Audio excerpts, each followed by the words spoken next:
Добрый вечер. На вашем канале новости. В студии Елена Кобзева и Джолдош Исаков. И вначале коротко о главном. Старый новый мэр Албека Ибраимова переизбрали на пост столичного градоначальника. Выборы прошли сегодня, как всегда, не без споров и митингов. Мигранты завозят СПИД, заявил чиновник Минздрава. Депутаты оскорбились, посчитав возмутительным говорить такое о кормильцах, поддерживающих госбюджет.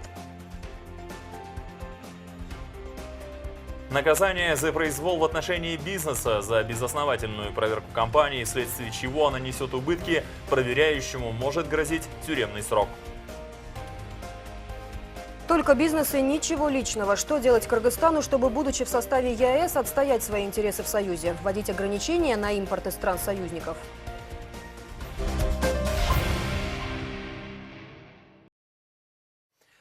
Нового мэра у Бишкека не будет, на посту остается прежней. За кандидатуру Албека Ибраимова сегодня проголосовали 29 депутатов из 43 присутствующих. Его оппонента Нурдина Абдулдаева в качестве мэра предпочли видеть всего лишь 12 человек.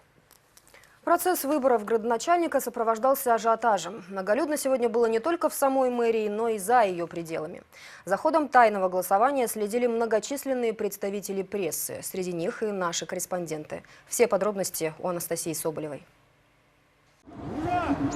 С раннего утра у здания мэрии было много народа. Таким образом, горожане решили поддержать предпочитаемого ими кандидата.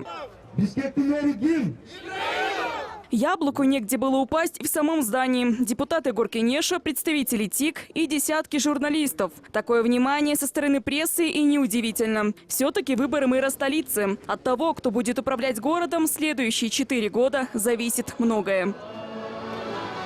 Выбирать предстояло из 2 кандидатов, претендовавших на пост градоначальника. Албек Ибраимов, который буквально до нынешних пор занимал эту должность, и Нурдин Абдулдаев, кандидат от фракции ОНУГУ «Прогресс». После получасовой полемики по вопросу, выслушивать ли программы кандидатов, депутаты Горкенеша все-таки решили этого не делать, так как пришли к мнению, что свои планы оба кандидата уже презентовали. И в том, чтобы делать это повторно, не видят смысла. В итоге приступили к голосованию. Выбрать мэра каждый депутат мог тайно. Для этого у голосующего при себе должно быть удостоверение. У многих этого документа не оказалось. После поисков удостоверения депутаты все-таки проголосовали. В выборах мэра приняли участие 43 депутата Горкенеша. Чтобы стать столичным градоначальником, кандидату надо набрать не менее 23 голосов. Галочку за Нурдина Абдулдаева поставили 12 человек, за Албека Ибраимова – 29. Двое предпочли поставить галочку в графе «Против всех». Следом за оглашением результатов голосования состав бишкекской ТИК утвердил протокол с имеющимися данными и подтвердил победу Албека Ибраимова. Его оппонент заявил о том, что не согласен с результатами голосования. Тем не менее, поздравил нового градоначальника с победой. Любой результат, он непредсказуемый, поэтому спасибо за сегодняшнее оказанное доверие. Мне и нашей команде. Мы готовы решать вопрос парковок, и в первоочередном плане стоят задачи социального плана. Мы сегодня ставим приоритетом вопросы строительства школ, детских хосписов, детских учреждений для социально уязвимых слоев населения. Через пару дней Албеку Ибраимову вручат удостоверение мэра. Ему предстоит руководить Бишкеком следующие 4 года. Анастасия Соболева, Аскат Касымбеков, НТС. Мэр как глава маленького государства. В разных руках город бытовал по-разному. При одних процветал и благоухал, при других засыхал и утопал в грязи. Столичные градоначальники. За всю историю Бишкека их насчитывается 100. За годы независимости их было 13. Чем запомнились бывшие на посту главы столичного муниципалитета, лучшие и худшие хозяйственники, покинувшие свой пост по собственному согласию или в результате скандала? Небольшой экскурс в политическую жизнь столицы и мнение горожан в следующем сюжете. 1,5 десятка мэров города поменялось с тех пор, как страна получила свою независимость. Первым из них стал в 1991 году Ахматбек Нанаев. Через год на его место пришел Абдыбек Суталинов. Проработав год мэром столицы, был переведен на должность министра внутренних дел. Напомним, бывший председатель ГКМБ Мурат Суталинов, осужденный по апрельским событиям, является сыном второго мэра Бишкека Абдыбека Суталинова. С 1992 по 1993 столицей руководил Омирбек Абакиров. Через год градоначальником стал Джумабек Ибраимов. 2 года его работы запомнились тем, что он был далек от политики. В памяти горожан он остался тем, что регулярно отчитывался перед бишкекчанами по местному телевидению. Тесно сотрудничал с прессой. После Ибраимов стал премьер-министром. В 1999 году скончался после продолжительной болезни. 5-го мэра Бишкека Бориса Силаева горожане помнят как одиозную личность. Пытался вести самостоятельную политику. В конце 90-х был назначен вице-премьер-министром. После отставки заявлял, что не уедет из Кыргызстана, даже если его будут выгонять. Однако через несколько лет Борис Иванович переехал в Россию, где устроился заместителем начальника департамента внешней связи мэрии Москвы. Следующего мэра Феликса Кулова избрали сами горожане. Руководил он городом всего год. После Кулов перешел в стан оппозиции, за что был осужден и отсидел в тюрьме 5 лет. Сколько бумаг надо. И в основном все на русском языке. 7-й градоначальник Медетбек Керимкулов запомнился как самый закрытый для журналистов. Интервью практически не давал. Керимкулов является рекордсменом по пребыванию в должности мэра. 6 лет руководил столицей. Назначенный после мартовской революции 2005 года Аскар Салымбеков установил антирекорд. Он был мэром всего 4 месяца. При Салымбекове, а потом и при Арстанбеке Ногоеве в Бишкеке вовсю захватывали землю вокруг города. 9-й мэр Данияр Усенов начал свою бурную деятельность с того, что решил монетизировать льготы за проезд в муниципальном транспорте. Это вызвало недовольство горожан. Нариман Тюлеев был мэром столицы с 2008 года по апрель 2009 года. Позже он был депутатом парламента. Его арестовали и осудили на 11 лет за коррупцию при покупке автобусов из Китая. Следующий мэр Иса Умыркулов жестко критиковался из-за проблем с мусором. Потом его обвинили в незаконной продаже участков в парковой зоне. Однако суд его оправдал. При Куанышбеке Кулматове вопрос городских отходов стал еще острее. За что его критиковали не только горожане. Сам президент отчитал его публично. Спустя несколько месяцев Кулматова сменил Албек Ибраимов. Обращением граждан и по... Сами бишкекчане по-разному отзываются о работе мэров за минувшие 25 лет. Амуркулов понравился. Правда, недолго работал.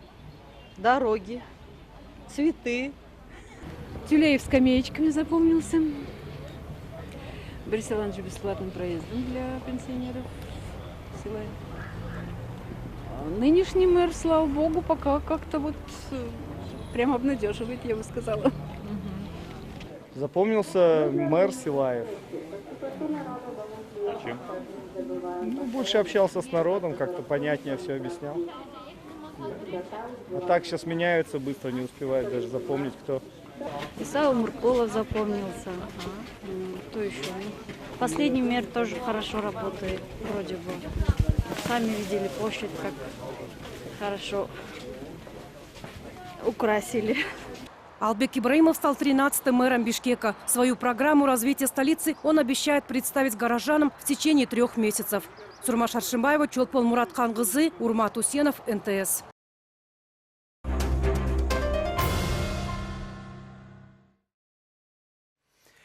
Несоюзнические действия ближайшего союзника. Депутаты призывают правительство в срочном порядке решить вопрос с запретом автомобильного транзита кыргызской сельхозпродукции через Казахстан. Информацию об этом, напомним, распространила пресс-служба Минсельхоза соседней страны. По ее данным, мясомолочную продукцию, овощи и фрукты из нашей страны в Россию провозить через Казахстан теперь можно будет только на железнодорожном транспорте. Такое ограничение, разумеется, здесь вызвало шквал возмущений и есть даже предложение дать Казахстану адекватный ответ, ввести ограничения на провоз казахстанской продукции. Однако большинство считают такой шаг ненужным. Подробности далее. Если страна, не входящая в ЕАЭС, ввела бы такие ограничения, понять, как говорят депутаты, было бы несложно. Но тут речь идет о Казахстане, нашем не только ближайшем соседе, но и партнере по Евразийскому экономическому союзу. Информация о том, что теперь транзит сельхозтоваров по своей территории в сторону России Казахстан разрешает исключительно по железной дороге, здесь, конечно, наделала немало шума. В парламенте некоторые депутаты предложили даже принять в отношении соседей такие же ограничительные меры. Если эти условия действительно будут введены, можно с точностью сказать, нашего экспорта уже не будет. Вы представьте только, допустим, человек экспортирует лук из Ожской области или, например, фасоль из Таласской области. Продукцию грузили в фуры и по автомобильной дороге направляли на рынки России. Теперь же, получается, груз придется везти на железнодорожную станцию Луговое, перегружать ее в вагоны и только потом отправлять на экспорт. Причем, когда продукт доберется до России, нашему поставщику вновь придется его перегружать в фуру, чтобы развести его до конечного потребителя. Это будут колоссальные убытки. И я, если честно, не могу понять наших соседей. Ведь ЕАЭС предполагал открытие границ, а тут наоборот получается. Впрочем, надо сказать, действительно ли соседи приняли такие меры, до сих пор неизвестно. Известно лишь то, что Минсельхоз Казахстана неофициально уведомил об этом Госветинспекцию нашей страны. Депутаты тут же поинтересовались у отечественных экспортеров. И вроде санкций в отношении автомобильных перевозок сельхозтоваров из Кыргызстана в Казахстане пока не применяется. С другой стороны, как говорят парламентарии, решение соседей, если оно такое вообще имеется, конечно, можно понять. Ведь и мы должны выполнять взятые на себя обязательства. А вводить ответные санкции не просто неразумно, но и невыгодно. Географически мы так расположены не совсем удачно, что мы не можем адекватные меры принять в отношении наших соседей, запретить ввоз тех или иных видов продуктов и продовольственных товаров. Поэтому Казахстан нам железной дорогой практически кроме зерновых ничего не возит. Ограничить зерновые мы не можем, потому что мы тогда потребности свои не будем закрывать. Поэтому здесь элемент некорректности присутствует, когда наши казахские партнеры, отдельные чиновники запрещают транзит. Это очень некорректно. Поэтому, учитывая, что Кыргызстан в плане транспортных выходов к странам ЕАЭС практически полностью зависит от Казахстана, у нас, по словам депутатов, кроме как договариваться с соседями, выхода больше нет. И использовать нужно все площадки, как двусторонние, так и на уровне Евразийского союза. Война, так сказать, запретов, она к хорошему не приведет. Я еще раз хочу подчеркнуть, мы находимся в одном корабле. Нам надо находить консенсус. Нам надо готовиться к рынку. Нам надо находить нишу в европейском рынке, евразийском рынке. Нам надо искать эту нишу. Мы должны определить, что нам приоритетно сегодня. Нам говорили, что это будет большой рынок, там 180-200 миллионов.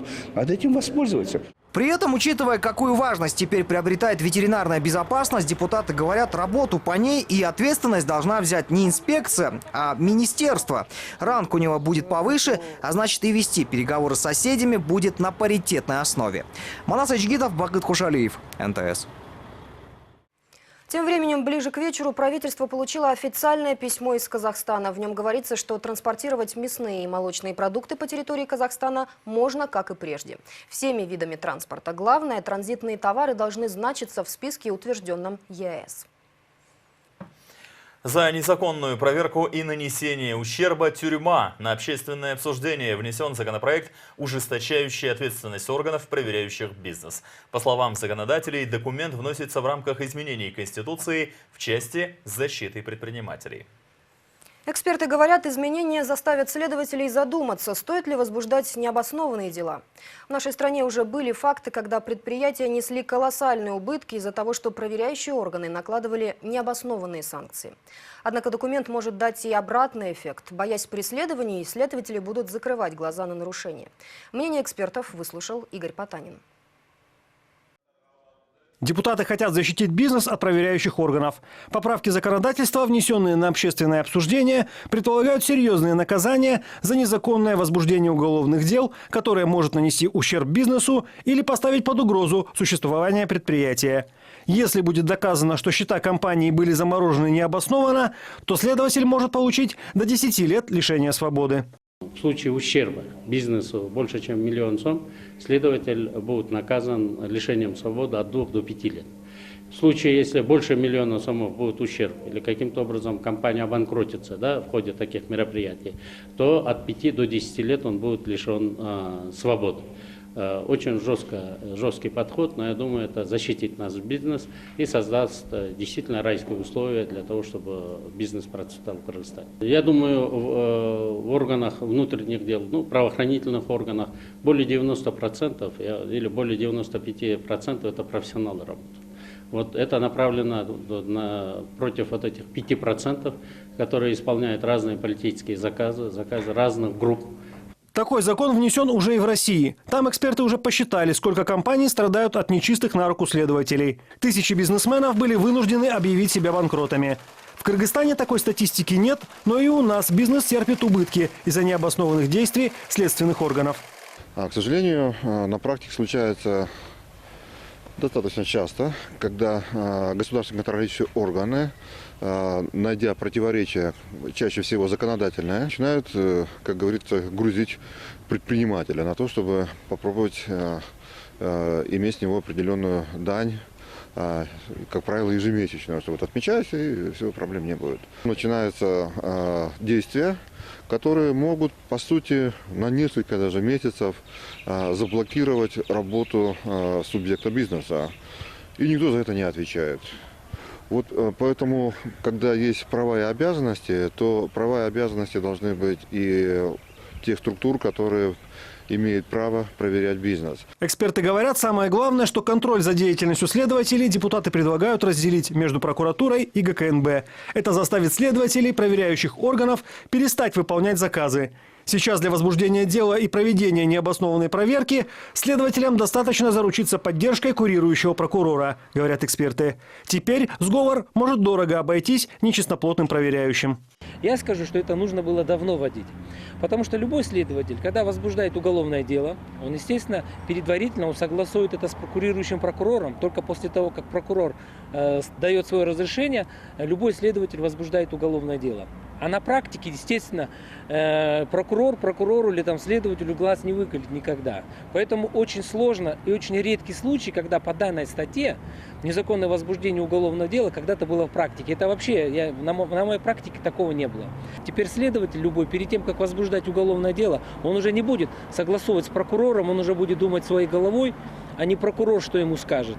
Законопроект, ужесточающий наказания для следователей, внесен на общественное обсуждение. После этот документ должны будут рассмотреть в комитетах и на пленарном заседании. Инициаторы говорят, если у проверяющих органов есть замечания по предлагаемым нормам, они готовы выслушать и их мнение.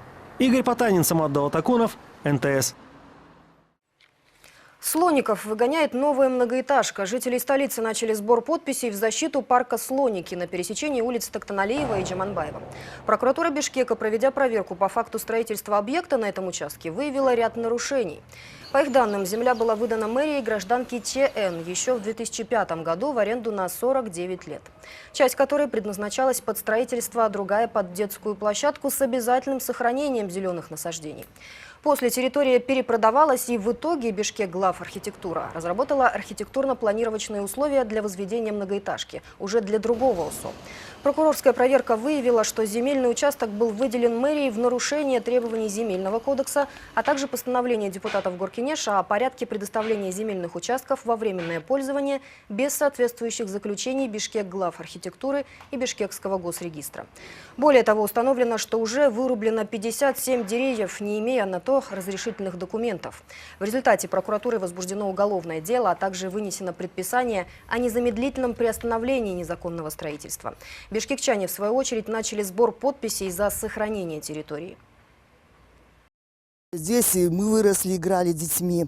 Вот здесь слоники. Ребята в прошлом году сделали очень хороший для детей отдых. Построили здесь. Были и скамеечки, было все зелено, было все. Стали, конечно, все вырубать.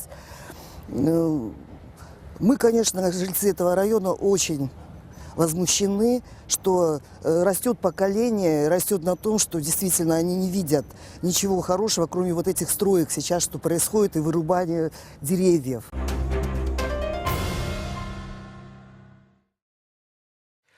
Количество больных увеличивается, а финансирование на борьбу со СПИДом сокращается. Депутаты сегодня обсуждали проблему чумы 21 века. Вопросов, понятное дело, было много, и касались они тенденций, прогнозов и, конечно же, тех мер, которые Минздрав предпринимает для недопущения распространения СПИДа. Докладчикам депутаты были недовольны. Поверхностные ответы вместо конкретных цифр. Но что больше всего возмутило нардепов, так это заявление замминистра здравоохранения о том, что СПИД завозят наши мигранты. За такие оскорбления, считают депутаты, должны извиниться, ведь они кормят тысячи кыргызстанцев. Количество больных СПИДом в Кыргызстане, состоящих на учете, на сегодня уже превысило 6700 человек. Более 700 случаев заболевания было зарегистрировано только за минувший год. Количество инфицированных увеличивается из года в год. Минздрав считает, что виноваты в этом в большей степени трудовые мигранты, которые, возвращаясь, привозят болезнь домой. Если в 2011 году эту болезнь завезли 7-8 мигрантов, а в этом году их число возросло до 42 человек. Могу сказать, сколько и откуда. 10 из них вернулись из Казахстана, из России 20 человек, из Китая и Турции по одному, из Узбекистана 5. Это именно мигранты, у которых была обнаружена ВИЧ-инфекция. Других причин увеличения количества ВИЧ-инфицированных в республике чиновник назвать не смог. Такие обвинения, в свою очередь, возмутили депутатов. Из-за сложной экономической ситуации наши граждане вынуждены уезжать на заработки, а замминистра обвиняет их в распространении СПИДа в Кыргызстане. За такие обвинения перед ними нужно извиниться, говорили они. Несколько лет назад, по словам депутатов, глобальный фонд выделял Кыргызстану на борьбу с заболеванием более 13 миллионов долларов. Но эти деньги так и не были освоены и в конце концов были отозваны. Мы все это знаем, поэтому и спрашиваем, как сегодня вы в своем министерстве решаете вопрос, какую работу делаете. А в ответ слышим, что все это из-за мигрантов. Они завозят СПИД в страну, и поэтому количество заболевших увеличивается. А как же с теми, кто заражается здесь? Сюда должны приходить подготовленные докладчики, будь он министр или замминистр. Впрочем, тема, ради которой замминистра здравоохранения сегодня пришел на заседание, касалась поправок в закон о ВИЧ-СПИДе. А именно о том, что контроль проведения психосоциального консультирования в связи с ВИЧ теперь будет определяться не Минздравом, а правительством. А также о том, что международные договоры больше не имеют преимущества перед законами Кыргызстана. Но чиновник не смог сказать о том, какую конкретную пользу предложение Минздрава принесет самим инфицированным. Безразличие нашего правительства поражает. В прошлом году наши дети были заражены по вине медиков, а наш Минздрав ничем им не может помочь. Вы приходите сюда, даже не зная никаких цифр, вместо того, чтобы попросить выделить деньги из бюджета на новые технологии, которые хоть и не могут победить болезнь, но в состоянии значительно облегчить ее течение. Вы занимаетесь редакционными поправками. Замминистра лишь сообщил, что у ведомства есть пошаговый план борьбы и профилактики ВИЧ-инфекции, и что из бюджета в этом году на эти цели предусмотрено 3 миллиона сомов. В чем заключается этот план и какие именно меры будут приняты, чиновник, как ни старались депутаты, рассказать им не смог. Вопрос очень важный. Актуальность закона есть, но мы же про СПИД говорим, а вы спите. Вас спрашивают, вы говорите, у вас нет информации. Про круглые столы рассказываете. Зачем тогда вы сюда пришли? 2 слов связать не можете. Давайте поддержим концепцию, но с докладом пусть придет теперь сам министр. И чтобы ответы от зубов отскакивали. Год только начался, а правительство уже так опозорилось.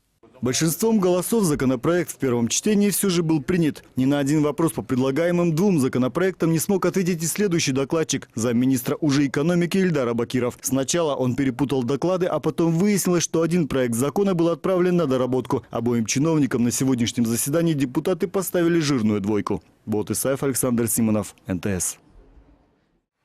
Позади соседей всех Кыргызстан в вопросе пересадки органов и тканей. СМИ пестрят заголовками о том, что в Таджикистане развивается трансплантология. Их жителям теперь не приходится лететь за границу и платить по 30 тысяч долларов, как, например, кыргызстанцам, нуждающимся в подобной операции.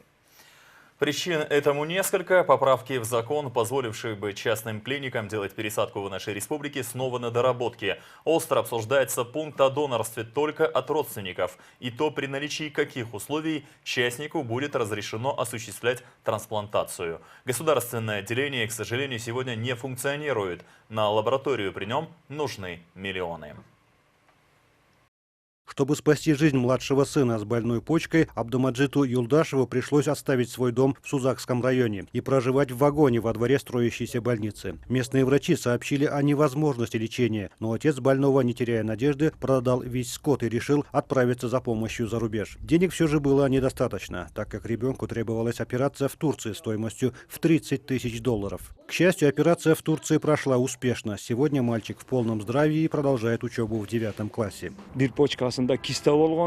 Врачи сказали, что в одной из почек сына образовалась киста, которая распространилась и на другую. Необходимо пересадить почку, нужны деньги. У вас есть и другие сыновья, его невозможно вылечить. Но я не сдавался и боролся за его жизнь. На сегодняшний день число нуждающихся в пересадке почек превышает 1000 человек. Проведение операции у нас в стране обошлось бы всего в $8000, отмечают специалисты. К примеру, в Турции, Германии и других европейских странах стоимость только одной операции превышает $30 000. Эта сумма с вычетом периода адаптации пациента и наблюдения у врачей после операции, опять же требующей финансов. Несмотря на существование Национального исследовательского института трансплантации органов, операции у нас не проводят.